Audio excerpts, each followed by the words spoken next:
43 million people. Is it really the Great Resignation? Or maybe just a misdiagnosed case of premature evacuation?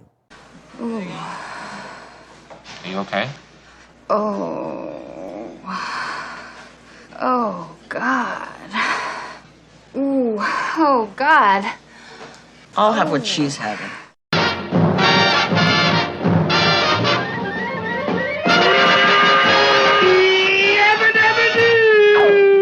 Take this job and shove it. I ain't working here no more. And it's time for another unbuckled bumpy ride with your guide, the stark raving LEAN-atic himself. I'm Jim.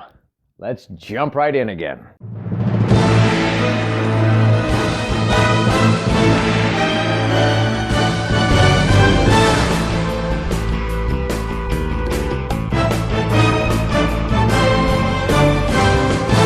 Welcome to my podcast based on my brand new book, available on Amazon, Live Life Lean, L-E-A-N. It's a year-long guide to gratitude and our daily grind. The book that combines some timeless wisdom from a whole lot of the world's wiser people with the reflections, reactions, and wisecracks of the guide's author, me. And it guides you, the reader, through the simplest system for a happy, healthy, authentic, and genuinely grateful everyday experience. I urge you to get the book. Of course I do. I wrote it. It's either at Amazon or at my website, ampurage.com. A-M-M-P-U-R-A-G-E. But even without it, let's make next week better than last, our next year better than the past, and get started now with today's episode of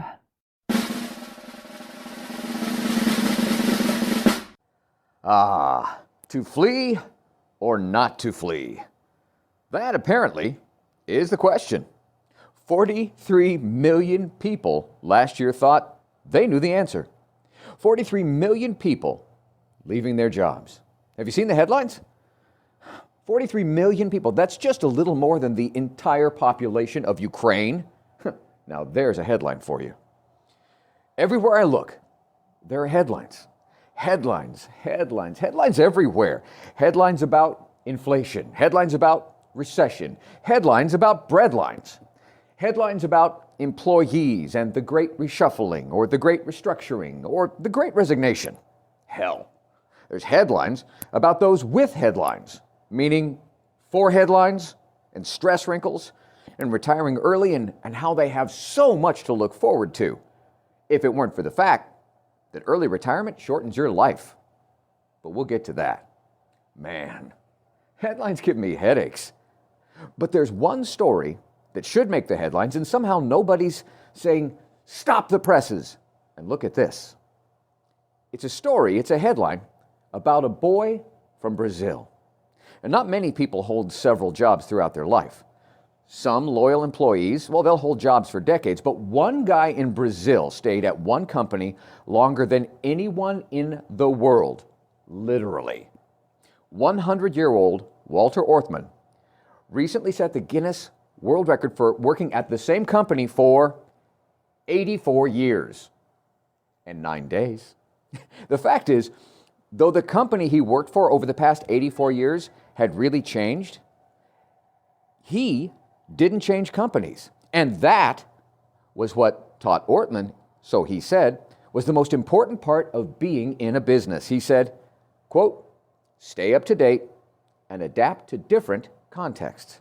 Mr. Orthman turned 100 years old in April, and he celebrated with his coworkers and friends and family. He still exercises every day, and obviously is still mentally fit, so he still chooses to go to his favorite place every day, the office. His professional advice to all of us is to work in an area where you feel motivated. His nearly 8.5-decade-long career was perhaps most well-served by his continual ability to live in the present. Man, I need to get better at that. He said, quote, I don't do much planning, nor care much about tomorrow, he said. Quote, all I care about is that tomorrow will be another day in which I will wake up, get up, exercise, and go to work. You need to get busy with the present, not the past or the future. Here and now, he said, is what counts. So let's go to work. See, wow. 100 years old saying that? Makes me start rethinking retiring. And hell, I'm not even 60 yet, but it has crossed my radar. But even more than some 100-year-old in another hemisphere, I've got my motivation right here, and plenty of it. So yeah, we are shuttering our gym, shutting her down. And many of my friends and clients have wanted to know if it was next stop Florida for me. You know, where you can wear socks with your sandals and pull the belt on your Bermuda shorts way up high around your nipples and never be at a loss for engaging in the favorite practice of bitching about the government full time. You know, it's kind of like a retirement national pastime there. Nope. I'm actually getting closer to being completely convinced that retirement is for quitters. And someone I talked to today made me really think about my tomorrow. Great real life stories should make us all think about our lives. So, a local mailman serving the neighborhood of my gym, I'd recognized him, from a distance over the last year. I'd seen him on occasion, and I remembered him as our mailman from some 10 years ago, a decade ago, at our gym, 2 locations before this. But we hadn't spoken, and just didn't have, an easy opportunity to do so. But today was my chance. I had no client, and I was training in the gym myself, working out at the moment, and then I saw him. He parked his truck, turned on its flashers, started to unload his boxes for the place next door. So I walked out and I said, "Hey, are you still doing this? You look great." Now, I'm no kid, but he's older than I am. So he cocked his head, looked at me under his brow, kind of curiously. I continued on. I said, "I used to own a gym on Alpine Street." He looked at me and he reached out to shake my hand and he asked me, "Jim Hall, right?" Wow. I was flattered. And then I remembered something. I remembered he used to see my name on every piece of mail he brought me for 14 years. So, duh, yeah. He went on saying, "Yep, over 40 years doing this and 20 of them on that route." I said, "You look great." Terry? See, truth be told, it took me longer to remember his name than him remembering mine. And he told me what made all the difference in my day. Hell, all the difference in my world, actually. See, Terry said, quote, "I owe it to you." He pointed at me. "You told me what I needed to do, and I went from 231 pounds to 190. And thanks to you, I feel great." Terry did something that few ever have. He left me speechless. I shook his hand again, and I thanked him for making my day, highlight of my day. Or so I thought, until a little later, my 84-year-old Parkinson's boxer who'd recently gone through brain surgery, he'd had brain surgery about a month ago. He showed up to surprise me and inspire his fellow Parkinson's boxers in class. Now, he was just shadowing us, but him shadowing was what lit up everyone's face. Another wowsy wow. You should just see their faces. They were speechless. What an inspiring day. From a bunch of older guys reminding me that you just got to keep showing up and hope things keep going up, and that this is the best way to look at growing up, not growing old. I've heard it said that, quote, "For some, retirement is not the end of the road. It's the beginning of the open highway." But honestly, for others, it can feel like a U-turn, dead end, especially if it comes too soon. Definitely, maybe a dead end.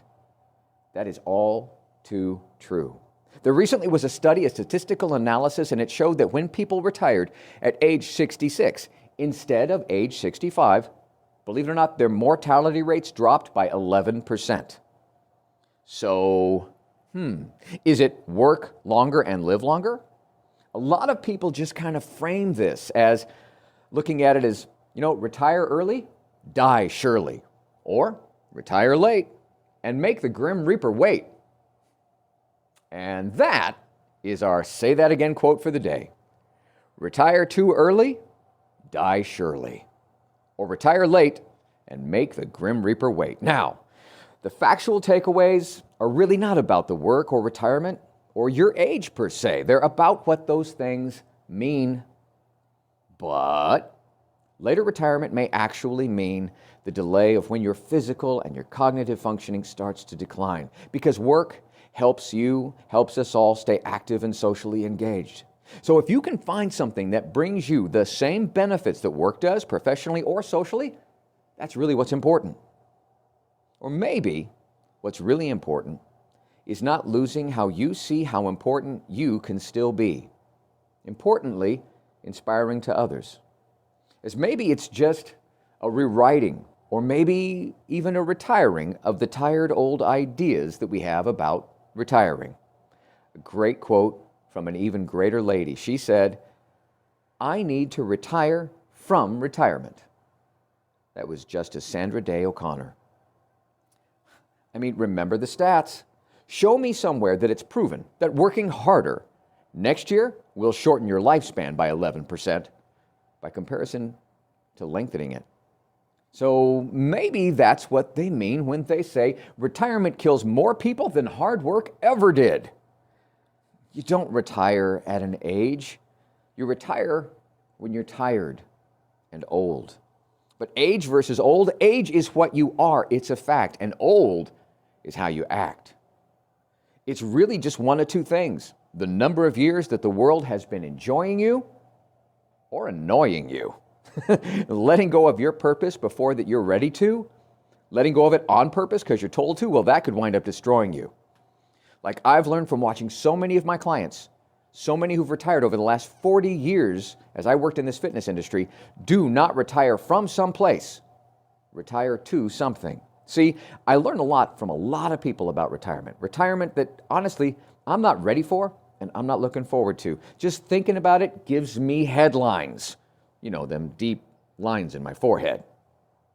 It does make me think, though. From reading this week about that century-plus-old world record holder in the non-jump, staying on the job over 84 years, to my boxer, JB, and after 84 years, still willing to do the work in this imperfect world to make things better, starting with himself, to postal carrier Terry, 40 years later, went from 230 to 190 pounds, remembers my name some 8 years later, and thanked me for helping me to, helping him to lose weight, so that he can look at it as the fact that he gets to keep working. Wow. This is why I will not retire early. No. Florida can wait. Nope, no way, ladies and gentlemen. No premature evacuation on my part. I'll keep working because I want to, and no matter how little money it may seem like I make being a trainer, I oftentimes feel like the richest man alive because of these people. Now, tomorrow will be another day in which we will wake up, we can get up, I will exercise and go to work. How about you? I read recently where someone suggested to me I need to get busy with the present, not the past or the future. He said, here and now, that's what counts. So I'm listening. And to every one of the 43 million out there considering their jobs experiences, let's think about the fact that we can actually thank God we're not in the Ukraine, and let's go to work. And now, more words of wisdom to wow your socks off from the Live Life Lean Guide itself. Today's entry from page 96. What the expert said? A bend in the road is not the end of the road unless you fail to make the turn. And what your guide heard? Or if you just fail to add the B, then it's the end. Wait for it. So what do you think about this? Using the Live Life Lean guided system for gratitude, what have you learned recently that's just new and valuable? Where have you earned something that wasn't just about you? Where are you adding to the world so far bigger than you? And before you navigate someplace next, please reflect on all this, respect it, appreciate it, and I'd appreciate it if you'd like, subscribe, and share to show you care. Thank you for listening. I hope you're enjoying your copy of the Live Life Lean, LEAN guide. Enjoying it almost as much as I did creating it. And if you don't have a copy yet, go on over to amperage.com or Amazon and get started today experiencing the amazing power of knowing every day is literally yours to be grateful about, and you need never feel unfulfilled again. I'm Jim Hall, and until next time, good health, God bless, and now go get a little dirty learning something new, earning what's not given to you, adding to this crazy world that we share, and navigating your way to something new and next.